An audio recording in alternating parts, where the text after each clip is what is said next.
Welcome to Class Kataimachi YouTube channel.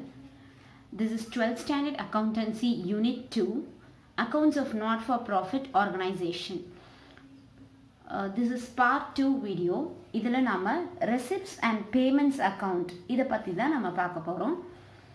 Receipts and Payments Account is a summary of cash and bank transaction of not-for-profit organizations prepared at the end of each financial year. Receipts and Payments Account அப்படின்றது என்ன? It is a summary of cash and bank transactions. Cash transaction and bank transaction இதோடைய summary தான் Receipts and Payments Account அப்படின்னு சொல்கிறாங்க. Prepared at the end of the each financial year. ஒரு வருஷத்தோட கடைசியில் prepare பண்ணுறது தான் இந்த Receipts and Payments Account. Next, it is a real account in nature. ஞாபகம் வச்சுக்கோங்க, இந்த அக்கௌண்ட் என்ன அக்கௌண்ட் அப்படின்னு பார்த்தீங்கன்னா Receipts and Payment Account. It is a real account அப்படின்னு சொல்லியிருக்காங்க. ரியல் அக்கௌண்ட் அப்படின்னா நமக்கே என்னன்னு தெரியும். Debit what comes in, credit what goes out. The Receipts and Payments Account begins with the opening balances of cash and bank and ends with closing balances of cash and bank.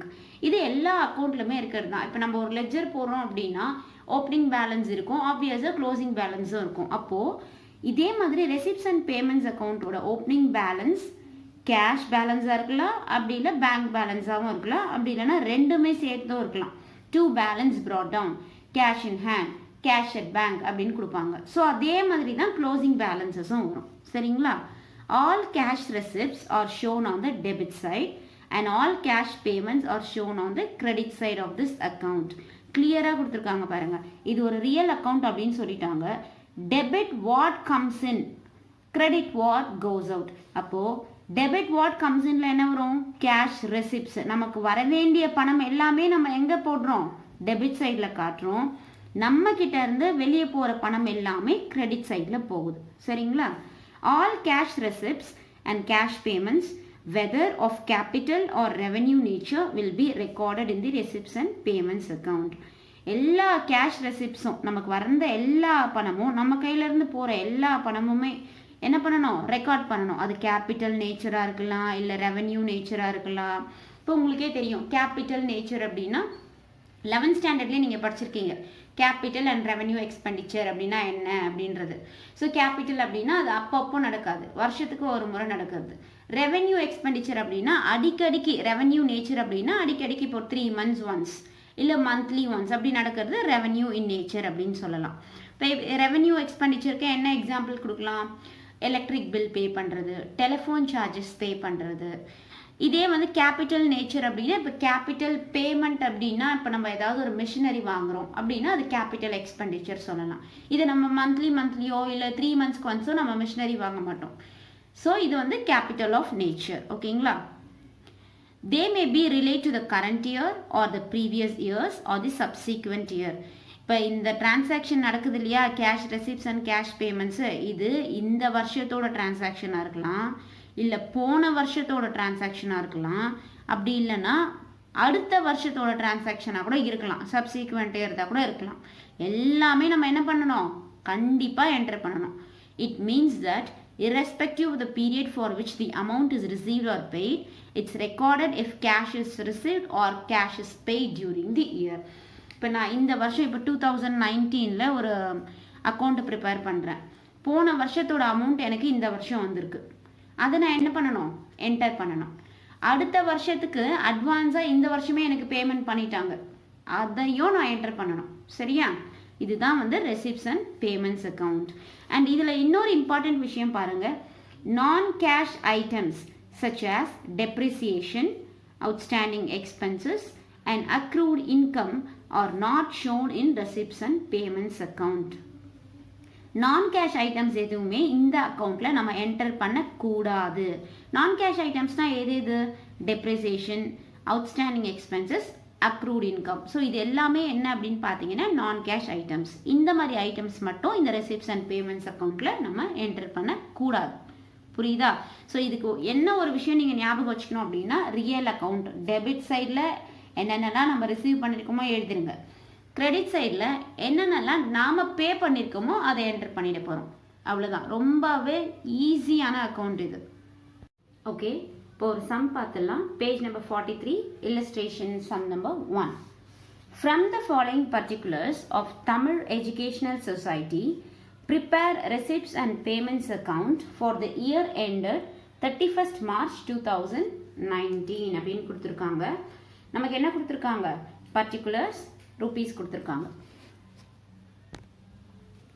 Opening cash balance as on 1/4/2018, rent paid, scholarship given, entrance fees received, building purchased, staff salary, subscription received.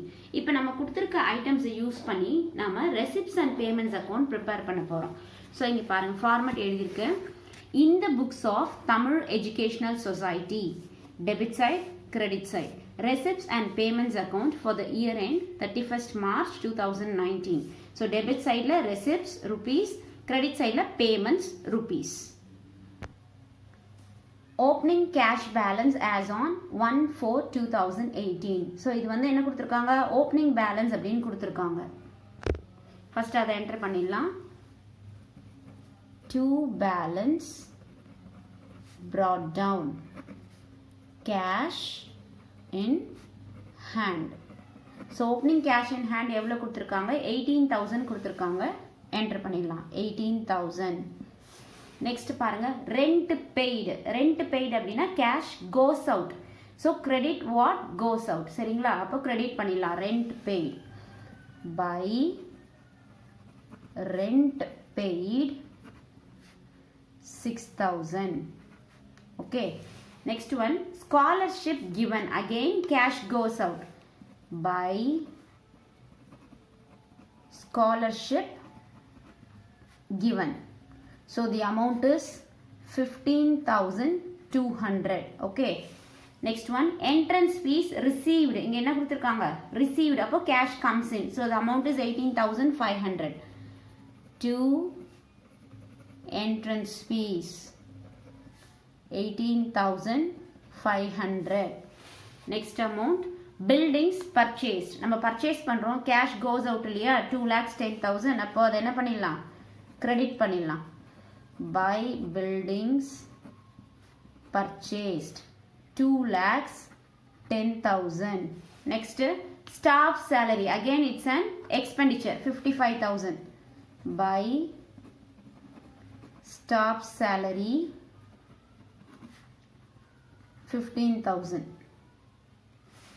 Last item, subscription received. The amount is 2,65,000. It's an income.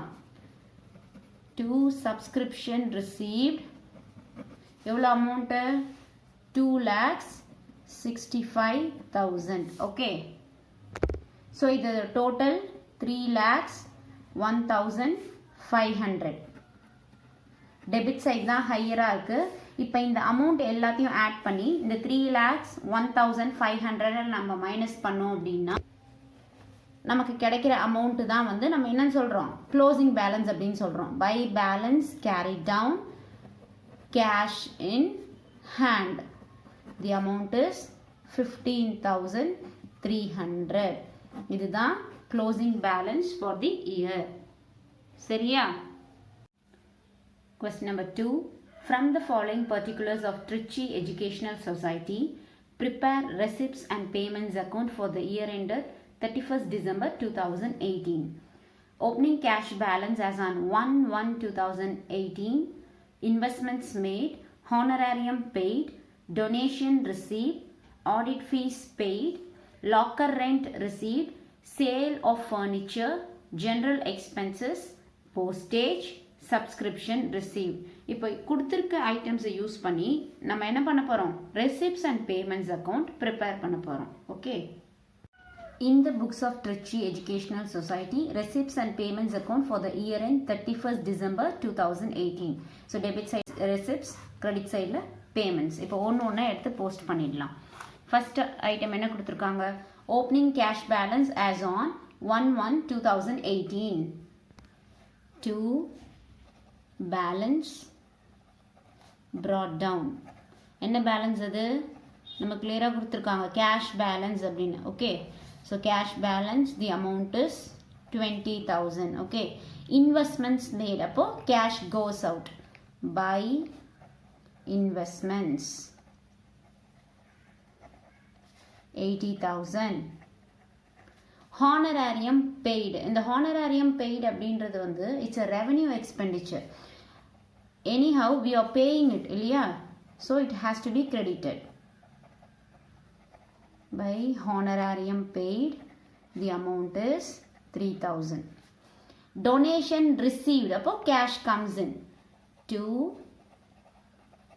donation received எவ்வளோ 80,000. next audit fees paid, அப்போ cash goes out. By audit fees paid amount எவ்வளோன்னு பாருங்க, 2,000 கொடுத்துருக்காங்க, அதை நம்ம இங்கே enter பண்ணிடுவோம். next locker rent received. to locker rent எவ்வளோ ரிசீவ் பண்ணியிருக்கோம், 12,000 ரிசீவ் பண்ணியிருக்கோம். Next sale of furniture. இப்போ நம்ம ஃபர்னிச்சர் சேல் பண்ணுறோம் அப்படின்னா கேஷ் கம்ஸ் இன் இல்லையா, டு சேல் ஆஃப் ஃபர்னிச்சர், அப்போ அதையும் டெபிட் பண்ணிடலாம். எவ்வளோ 5,000. நெக்ஸ்ட் ஒன் பாருங்கள், ஜென்ரல் எக்ஸ்பென்சஸ் பேர்லே இருக்குது, cash goes out. By general expenses 7,000. Next postage, அதுக்கான அமௌண்ட் எவ்வளோ 1,000 கொடுத்துருக்காங்க. By postage 1,000.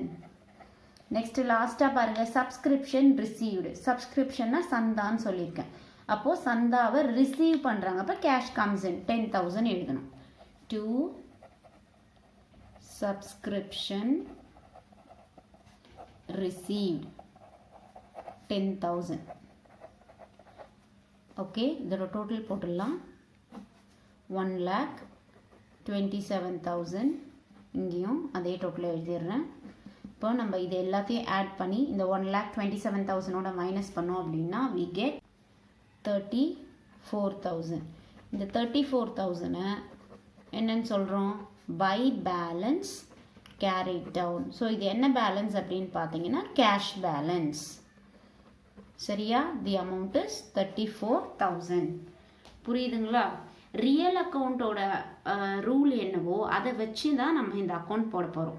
ரியல் அக்கௌண்ட்டோட ரூல் என்ன, debit what comes in, credit what goes out. So whatever you receive it has to be debited and whatever payments you are making it has to be credited. Simple. இதில் வந்து நீங்கள் capital எக்ஸ்பெண்டிச்சரா revenue எக்ஸ்பெண்டிச்சரா அப்படின்னு எந்த ஒரு விதமான ஒரு பாகுபாடும் உங்களுக்கு தேவை கிடையாது. ஆனால் இதில் ஒரே ஒரு விஷயம் பார்க்கணும், நான் கேஷ் ஐட்டம்ஸ் மட்டும் என்ட்ரு பண்ணக்கூடாது, அவ்வளோதான். இந்த வீடியோ உங்களுக்கு யூஸ்ஃபுல்லாக இருக்குது அப்படின்னா உங்கள் ஃப்ரெண்ட்ஸுக்கு ஷேர் பண்ணுங்கள். மறக்காமல் நம்ம சேனலை சப்ஸ்கிரைப் பண்ணுங்கள். தேங்க்ஸ் ஃபார் வாட்சிங்.